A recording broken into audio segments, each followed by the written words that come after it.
Chernóbil, 30 años después. La herencia nuclear humana.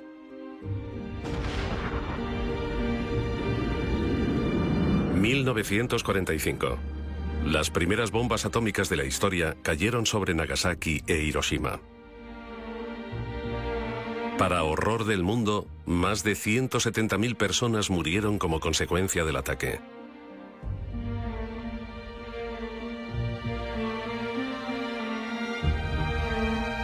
Cerca de 57 millones de personas perdieron la vida durante la Segunda Guerra Mundial. La bomba atómica la finalizó de la noche a la mañana. Pero la caja de Pandora se había abierto liberando una atrayente cantidad de energía sin precedentes. Tanta energía que significó la muerte para los objetivos y una gran riqueza para aquellos capaces de utilizarla. Esta central cuenta con un lugar seguro en la historia de Estados Unidos. Es la primera central nuclear a nivel mundial, con propósitos exclusivamente pacíficos. En 1954, Rusia construyó la primera central nuclear civil. Luego el turno fue de Estados Unidos. Voté en contra de la energía atómica porque pensaba que era obra del demonio. Ahora sé que me equivocaba. Dios hizo el átomo. Los seres humanos tardaron unos 20 años en construir las primeras 100 centrales nucleares. Desde las dos crisis del petróleo a mediados de los 70, este número se ha incrementado exponencialmente. A mediados de los 80, 360 centrales nucleares estaban activas en todo el mundo.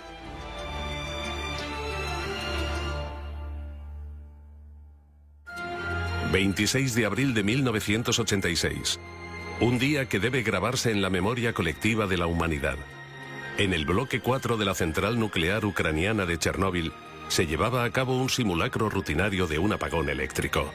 Un simulacro con fatales consecuencias. El personal infringió los protocolos de seguridad y los códigos de construcción.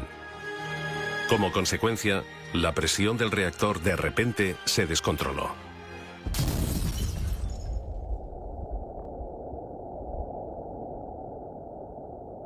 La explosión fue violenta y mandó partículas radioactivas a la atmósfera durante 10 días.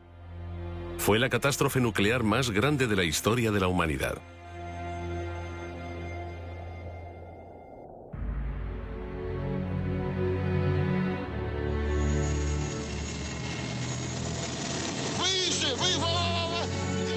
El gobierno soviético intentó ocultar el desastre enviando liquidadores para que asegurasen la zona contaminada. Solo podía describirse como una misión suicida.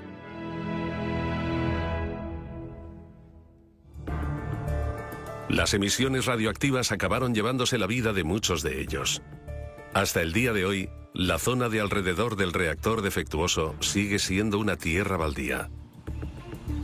En 2007, un helicóptero hizo un vuelo de reconocimiento sobre Chernóbil. Los primeros días después del desastre, desde el 26 de abril de 1986, la tarea más importante era prevenir lo antes posible la propagación de partículas radioactivas. La cubierta de protección que se construyó apresuradamente comenzaba a agrietarse. Cuando el helicóptero alcanzó el reactor, los instrumentos de medida de los científicos comenzaron a fallar.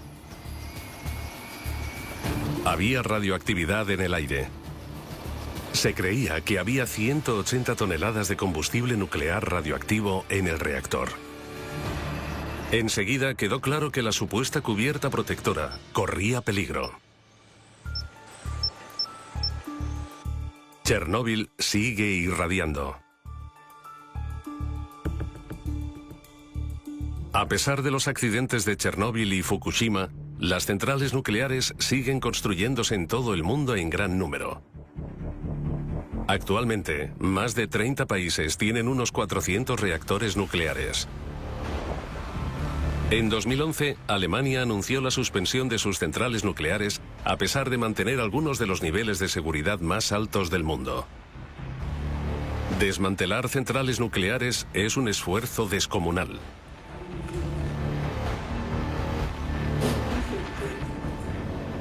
Toda la masa de una central nuclear así es de 1.800.000 toneladas. Y afortunadamente, solo el 35% de esta masa está contaminada o es sospechosa de estar contaminada. Este estilo de central nuclear soviética fue construida durante la época de la Guerra Fría. Muchos detalles técnicos son similares a Chernóbil. Poco después de la reunificación alemana, toda la operación fue cerrada por motivos de seguridad. Durante los últimos 20 años, 700 ingenieros han trabajado desmantelando la central sin un final a la vista. Chernóbil, Ucrania. 3 décadas después del incidente nuclear más grave de la historia. Alrededor de 130.000 kilómetros cuadrados de tierra en Bielorrusia, Ucrania y Rusia se han visto afectados por la contaminación del accidente del reactor de 1986. En aquella época, unos 5 millones de personas vivían en esa zona. Hoy, el radio de la zona restringida es de 30 kilómetros. Se requiere un permiso especial para sobrepasar los puestos de control. En 1986, Vladimir Usatenko fue llamado al lugar del accidente como ayudante. Lo que vivió allí le sigue asustando hoy en día.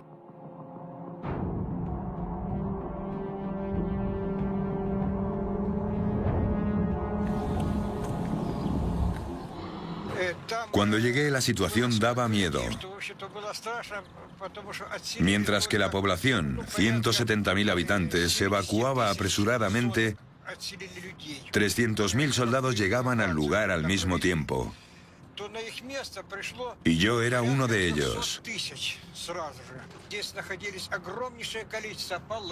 Había tiendas por todas partes y se veía toda clase de personal militar.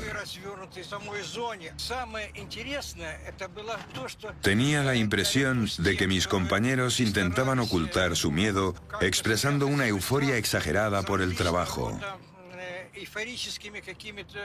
Pero tuvimos que procesar cosas increíbles que vivimos mientras estuvimos allí.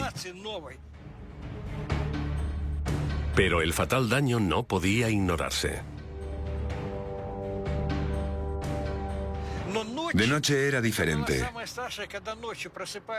Daba mucho miedo porque cuando me despertaba oía constantemente toses intensas en la tienda. Nos picaba la garganta al habérsenos quemado las cuerdas vocales durante el día. En aquellos momentos me sentía tremendamente solo. Los liquidadores descontaminaban la zona del desastre arriesgando sus vidas. Durante los siguientes 6 meses se construyó una cubierta alrededor del reactor. La construcción de la primera cubierta protectora fue realizada bajo condiciones extremas y había que hacerla desde tan lejos como fuese posible. En consecuencia, no había forma de verificar la estabilidad y la fiabilidad de las partes individuales porque no había contacto directo con la zona de construcción.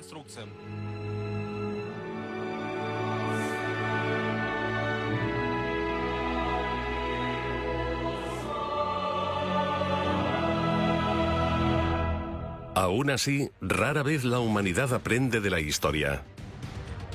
Alrededor de 400 centrales nucleares están en funcionamiento hoy en día. Cada una tiene la capacidad de destruir las vidas de millones de personas. Lubmin, Alemania, en el mar Báltico. La antigua central nuclear dejó de funcionar en 1990 debido a medidas de seguridad deficientes. Desde entonces dejó de trabajar. Pero la descontaminación del reactor radioactivo es extremadamente difícil. La suspensión de las centrales nucleares tiene 3 fases. Primero, se quita el combustible nuclear altamente radioactivo del reactor. Simultáneamente, la instalación se desmonta en bloques, se descontamina y se prepara para el almacenamiento definitivo. Todo sucedió con procedimientos de protección especiales. La gente se mantenía a 200 metros de distancia en una zona de control. Desde ahí controlaban las cámaras, movían las herramientas y también a distancia empaquetaban los materiales. Los combustibles nucleares altamente radioactivos ya se eliminaron de los bloques del reactor a mediados de los 90. Altos niveles de exposición a radiación son probables cuando el combustible nuclear ha estado en un reactor. El 99% de la radioactividad en una central nuclear la contiene el combustible nuclear. Contiene plutonio, altamente cancerígeno. La gente que participó en la limpieza de Chernóbil, los liquidadores, volvieron a poner el combustible nuclear en el reactor. No sé cuántos siguen vivos. Yo diría que ninguno.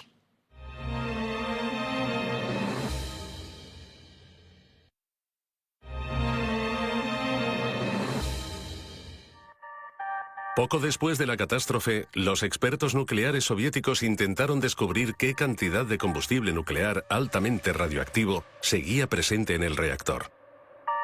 Más de 1000 róntgens por hora son emitidos desde la zona del accidente.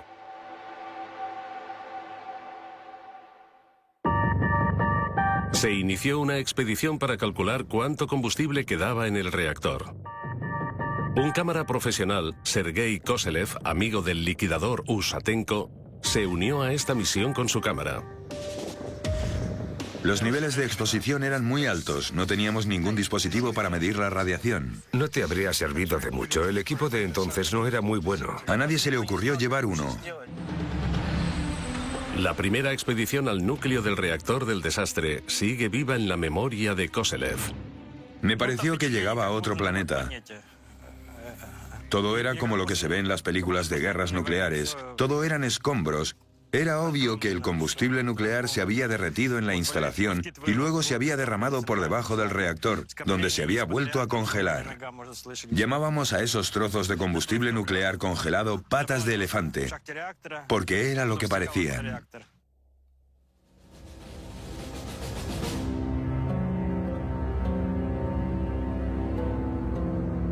Puede verse combustible nuclear derretido en las grabaciones de Koselev. Pero, ¿son realmente 180 toneladas como indican los informes oficiales? El experto en Chernóbil, Usatenko, tiene sus dudas. Han descubierto que no había casi combustible nuclear en el reactor.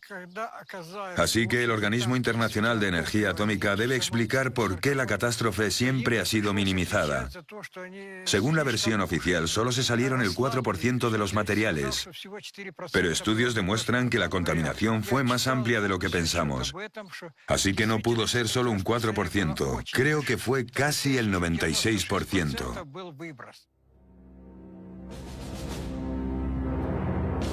Una cosa es cierta. La vieja cubierta del reactor se enfrenta a un gran riesgo de derrumbarse. Un sarcófago nuevo prevendrá la liberación de materiales altamente radioactivos. El trabajo comenzó en 2012.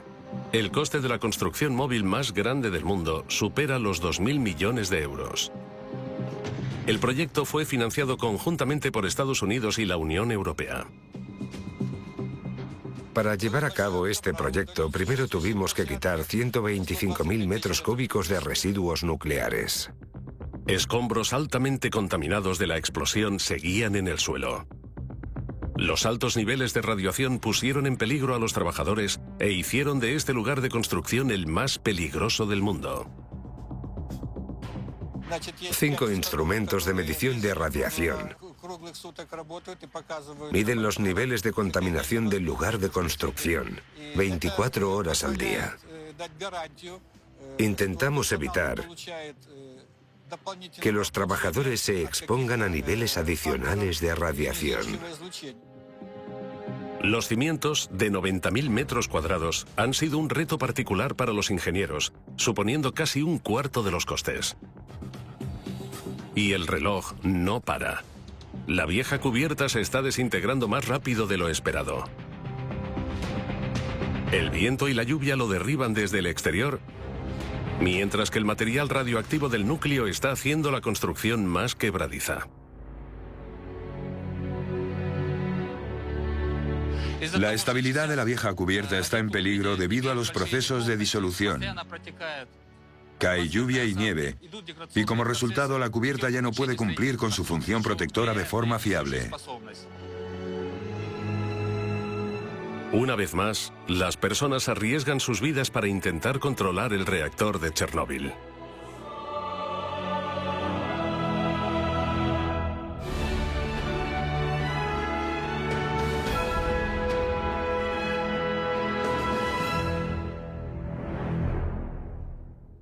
Cada año, la montaña de residuos altamente radioactivos asciende a 12.000 toneladas. Pero, ¿qué se puede hacer con los residuos radioactivos? El problema de encontrar un almacenamiento definitivo para el material aún no se ha resuelto. La antigua mina de sal en el corazón de Alemania servía como un lugar seguro. Pero 40 años después del último depósito, se ha convertido en un lugar de amenaza nuclear de proporciones increíbles. La mina corre el riesgo de derrumbarse. La roca está presionando la mina sobre el techo y las paredes, así que algunos de los primeros contenedores están comenzando a romperse. Por eso sabemos que es posible que los contenedores estén gravemente dañados. Los pozos y túneles han hecho que la roca sea frágil. Cada vez más agua se filtra en las viejas zonas de almacenamiento. Mientras, los materiales radioactivos escapan y contaminan el agua. El hundimiento total de la mina es solo cuestión de tiempo.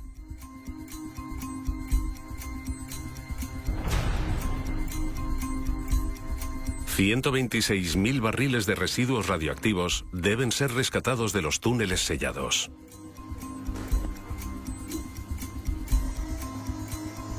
Las perforaciones tienen dos funciones importantes.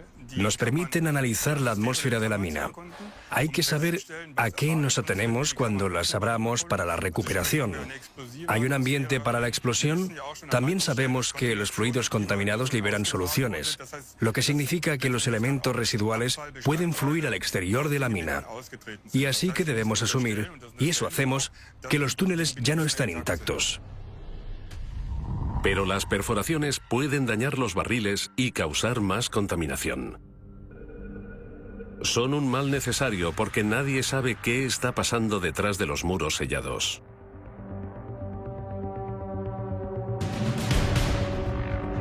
Una imagen ayudaría a entender la extensión de los daños. Antes de que comience la recuperación, se mandan cámaras especiales por las nuevas perforaciones. Las grabaciones son para documentar adecuadamente el estado de la roca alrededor de las cavidades. Además, podemos obtener lecturas del radar que describen las propiedades mecánicas de la roca con exactitud. Eso me da la seguridad de que la roca no se caerá por el pozo o que esta zona no se derrumbará. Se cree que hay 28 kilos de plutonio en los viejos pozos de la mina de sal. El estado de muchas de las zonas de almacenamiento es crítico.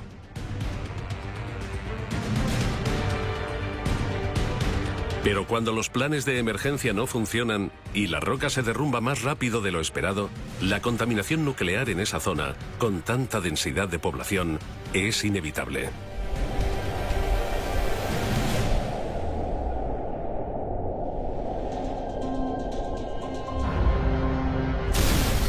El desastre nuclear de Chernóbil ocurrió en 1986. El reactor afectado se arregló provisionalmente. Hoy, la radiación podría salir. Un segundo desastre en Chernóbil amenaza. Los ingenieros tratan de construir una cubierta nueva. La denominada sarcófago es la construcción móvil más grande del mundo y mantendrá la radioactividad dentro. La construcción del sarcófago no solo debe ser capaz de resistir el viento, sino la lluvia, el hielo, los tornados y los terremotos de nivel 6 en la escala de Richter. Los ingenieros pensaron en una construcción de acero única para asegurar la estabilidad necesaria.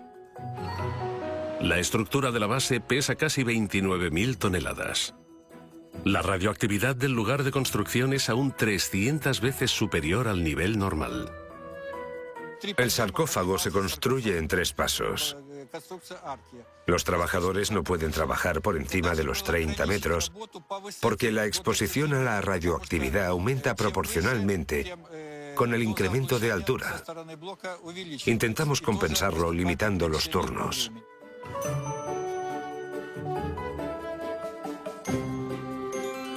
Tras 2 años, la colosal construcción de acero por fin se alza del suelo con la ayuda de sistemas hidráulicos. La forma curva del sarcófago es visible por primera vez. Es un gran momento para el ingeniero jefe Víctor Salisetsky y su equipo. El arco consiste en 2 partes construidas a una distancia de 12,5 metros entre ambas. Una característica especial del sarcófago es que las piezas de apoyo están hechas de tubos sólidos con un diámetro de 800 milímetros y un grosor de 50 milímetros. Una construcción única. El sarcófago se construye para que aguante 100 años. Nadie sabe qué ocurrirá después. El mayor problema es que las estructuras metálicas tendrán que pintarse en intervalos regulares para que no se oxiden, pero la radiación lo hace imposible. Sacar el combustible nuclear radioactivo del núcleo del reactor parece imposible. Queda esperar si el proyecto aguantará la prueba del tiempo.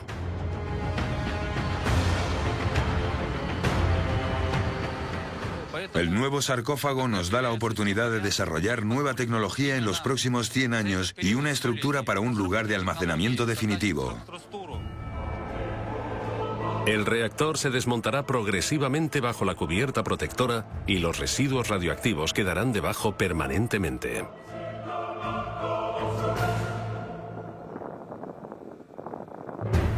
No hay forma de saber si el proyecto de 2.000 millones de euros tendrá éxito. El creciente riesgo de una catástrofe radioactiva significa que no hay tiempo que perder. La zona contaminada restringida de 4.300 kilómetros cuadrados lo deja muy claro.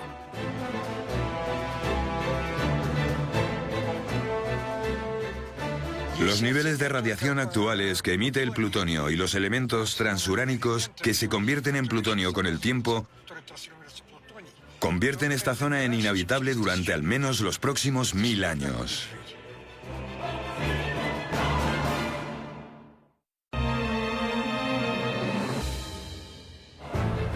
El reactor del desastre de Chernóbil está solo a 4 kilómetros de la ciudad de Pripyat. Hoy se está derrumbando. Alrededor de 50.000 personas vivían aquí en 1986. El liquidador Vladimir Usatenko va a encontrarse con uno de los antiguos habitantes. Alexander Sirota tenía 9 años cuando tuvo que abandonar la ciudad de un día para otro.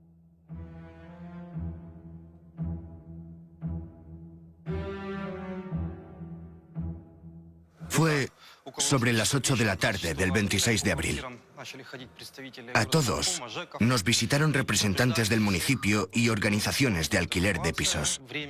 Nos dijeron que había planeada una evacuación de emergencia y que teníamos que prepararnos. En aquel momento, el incidente radioactivo llevaba 18 horas. La dirección de la central nuclear dejó incluso a Moscú en la oscuridad hasta la noche. Mientras la nube radioactiva avanzaba, nadie en Pripyat imaginaba hasta dónde llegaría el gas. Para tener miedo, tienes que entender qué está pasando. Yo entonces no sabía que nunca regresaríamos y que aquel momento sería el final de mi infancia. La catástrofe del reactor marcó el final de los días felices en Pripyat. Enviaron 1.200 autobuses para la evacuación.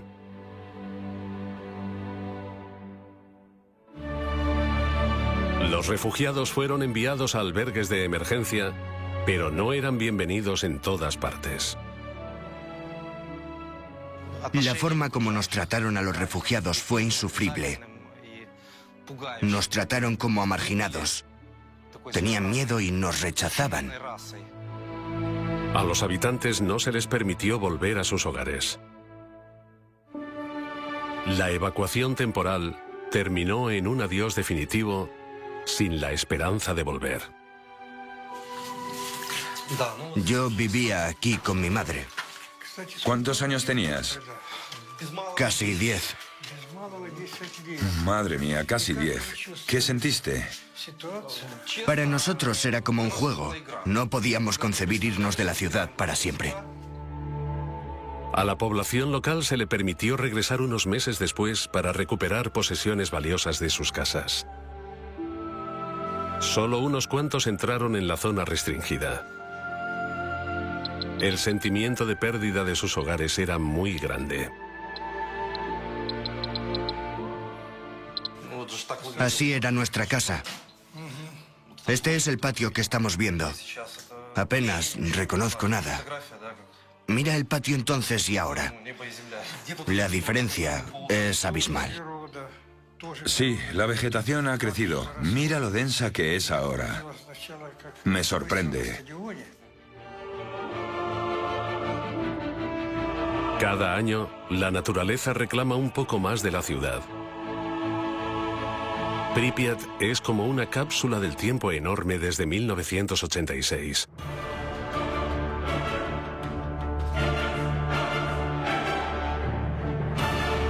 Los niños no volverán a aprender en este colegio. Sus trabajos siguen en la antigua clase de física. Tuvieron que dejarlo todo atrás. Han pasado décadas desde entonces. Nunca imaginamos que el resto de nuestra vida estaría marcado por visitas al hospital. Alexander Sirota sobrevivió al accidente, pero muchos de sus compañeros de clase murieron por envenenamiento radioactivo.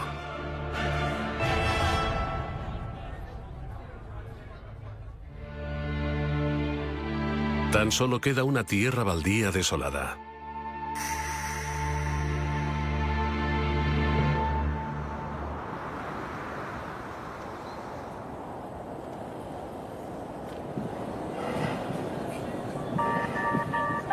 En Kiev, en el Instituto de Medicina para la Radiación, es donde trataron a muchas víctimas de Chernóbil y de Pripyat durante años. Las imágenes de los que sufrían los efectos de la radiación se grabaron en la memoria colectiva ucraniana.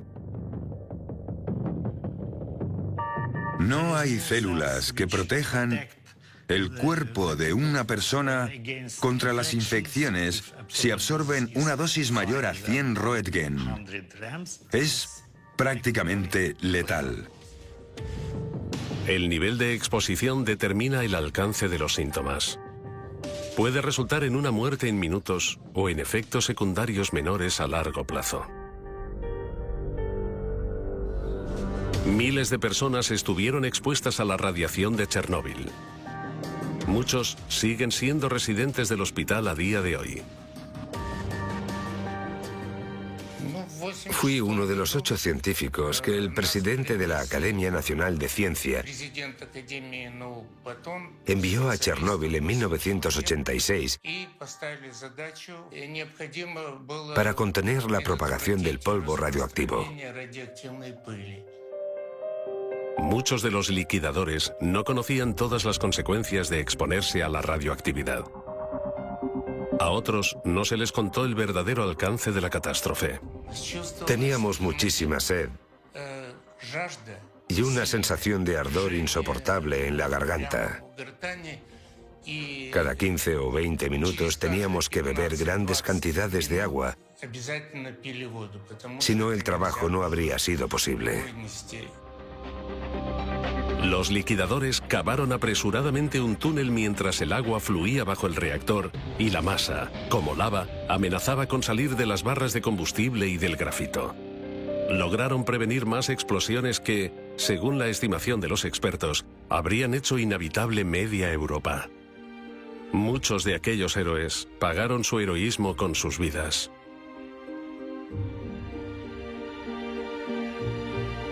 Y los que sobrevivieron le pasaron los efectos de la radiación a sus hijos.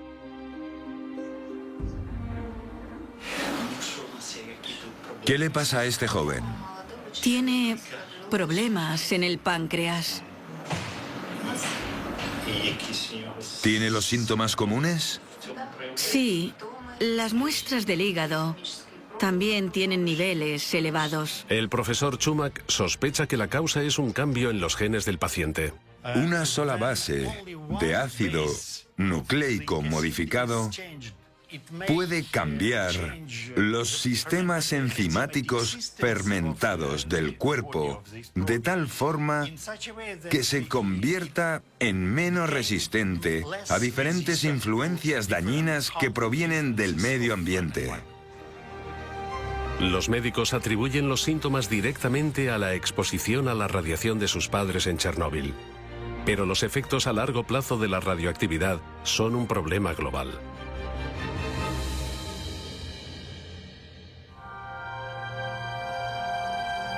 En Lubmin, a lo largo de la costa alemana del mar Báltico, una central nuclear lleva en proceso de desmantelamiento desde 1990. Los directores del proyecto se dieron cuenta de la desagradable realidad.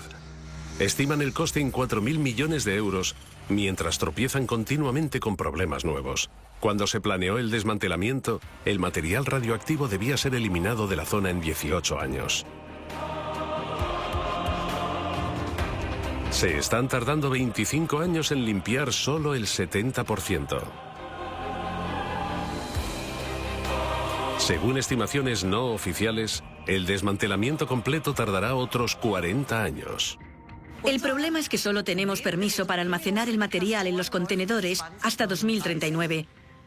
Solo se nos permite almacenar los 40 años. Después, sabemos que no tenemos un lugar seguro para almacenarlo. Esto se aplica a todas las zonas de almacenamiento temporal de Alemania. Hay que hacer algo con aproximadamente 10.000 toneladas de materiales altamente radioactivos solo en Alemania. Pero a pesar de los conocimientos técnicos del país, aún no hay una estrategia para el tratado del material mortal. La zona de almacenamiento nuclear ASE, una antigua mina de sal con agua corriendo por su interior, lo confirma de la peor forma. 12.000 litros de agua ya han alcanzado la mina de sal. Es necesario volver a extraerla. Rescatar 126.000 barriles radioactivos es la mayor prioridad. Usamos diferentes herramientas y analogías. También observamos cómo ha cambiado la geología a finales del milenio. Cogemos esos valores y hacemos pronósticos sobre lo que puede ocurrir en el futuro. Luego se ilustran situaciones hipotéticas y se analizan para elaborar medidas de seguridad. Cada barril tiene que ser revisado en busca de fugas y debe ser reempaquetado durante los primeros días. Después, se envía a más de 700 metros por un pozo hasta el exterior. Y finalmente, se revisan los contenedores de transporte por si han sido contaminados por la radiación.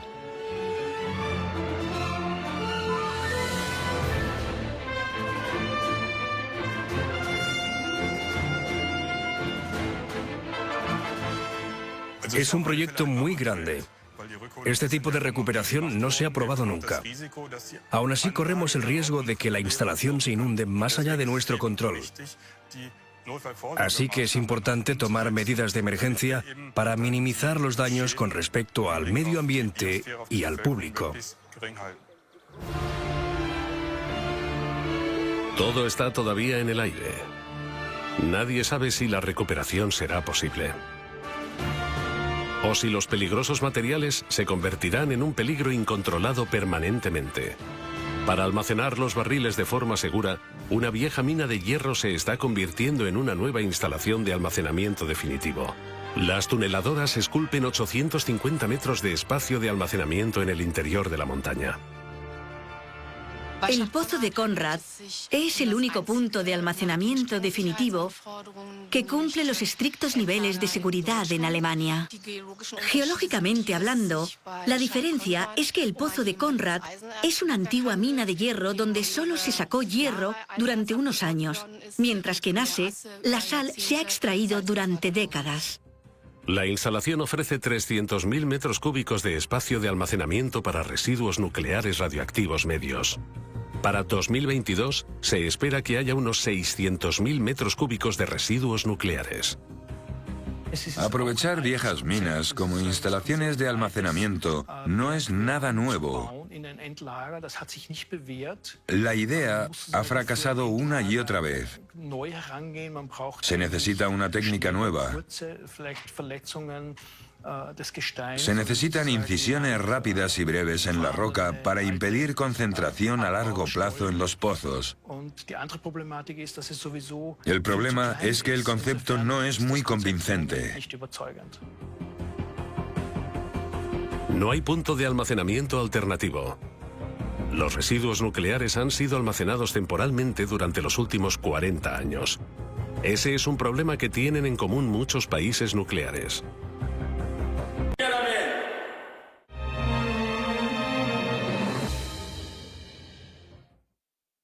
Chernóbil, abril de 1986. La lluvia radioactiva de Chernóbil es uno de los peores desastres nucleares de la historia. Alrededor de 4.300 kilómetros cuadrados de tierra se han convertido en inhabitables durante siglos. Casi 300.000 personas perdieron sus hogares. Muchos de los pueblos de los alrededores de Chernóbil se derribaron. Solo quedan unas pocas casas hoy en día. Muchos volvieron después de la evacuación, entre ellos Ana e Igor. Hoy tienen casi 80 años y no se creen que haya contaminación.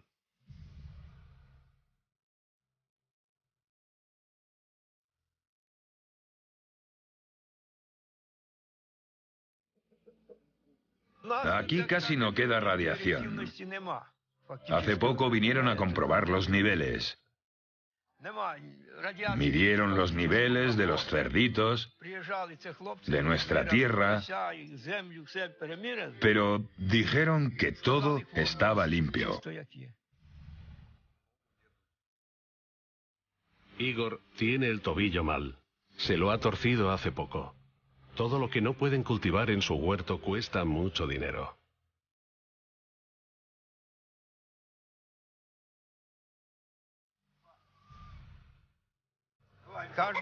Hay una tienda ambulante que viene todos los jueves e intentan vendernos cosas que necesitamos. Nos cobran el doble. El Estado ha permitido unos 180 retornos a la zona restringida. Los precios de la comida son altos y los servicios médicos son pésimos. A pesar de todo, Igor y Ana quieren quedarse. Esta tierra es su hogar.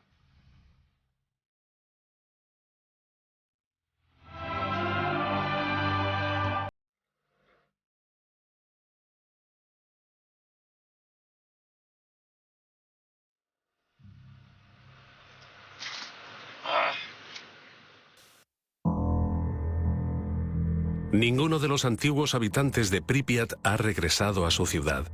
Materiales de larga duración como el plutonio hacen de la ciudad antes próspera un lugar inhabitable.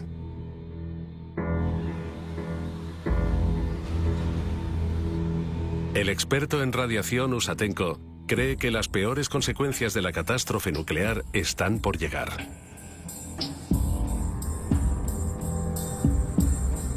Habrá mutaciones genéticas. Solo aparecen 4 generaciones después, incluso en países alejados. Lo que importa no es tanto a cuánta radiación estuvo expuesto alguien, sino si estuvo expuesto. La catástrofe de Chernóbil no solo dejó radioactividad en Ucrania, sino también en muchas partes de Europa. 30 años después, un sarcófago de 31.000 toneladas está construyéndose en torno al reactor para prevenir nuevas catástrofes. La vieja cubierta corre peligro. El sarcófago es más grande que Notre Dame y podría servir de cubierta a la Estatua de la Libertad. Ahora hay que ponerla en movimiento.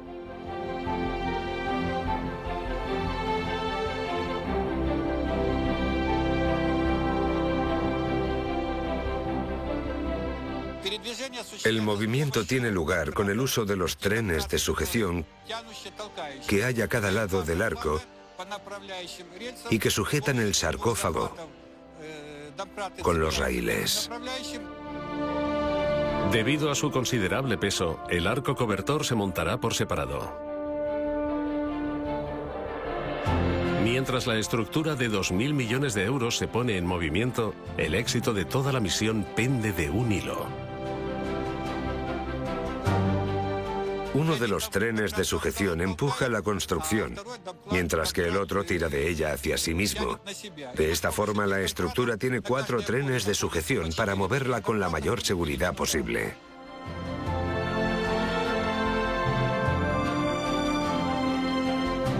El primer empujón sale bien.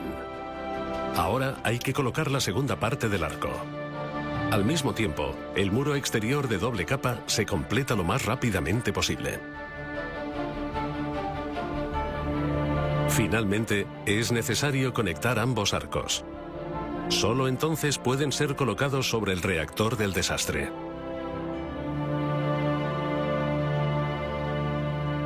Hay que mantener unas condiciones muy específicas en el exterior del muro para que todo funcione. La humedad debe estar por debajo del 40% para prevenir la corrosión de la construcción.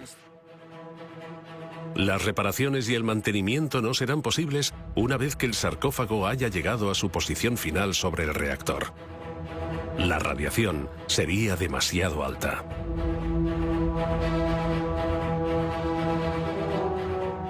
El plan es empujar toda la construcción sobre el bloque 4 del reactor. Para ello hay que cubrir 330 metros.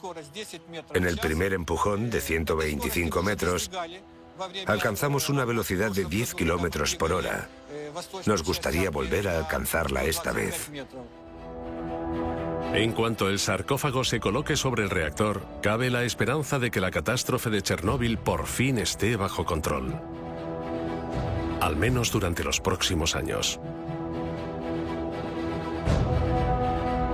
Han pasado 30 años desde el desastre. Chernóbil hizo visible el lado mortal de la energía nuclear. Más alto, más. Madre de Dios. Miles de personas pagaron con su vida una energía barata. Muchos serán recordados como héroes. Intentamos no acordarnos de lo enfermos que estamos y de que pronto moriremos. Si te permites ser pesimista, ocurrirá lo peor. Es mejor decirte a ti mismo que los achaques se deben a la edad. Existen alrededor de 400 centrales nucleares en este momento. Cada una tiene la capacidad de liberar una catástrofe apocalíptica. Tal vez sea el momento de pararnos a pensar.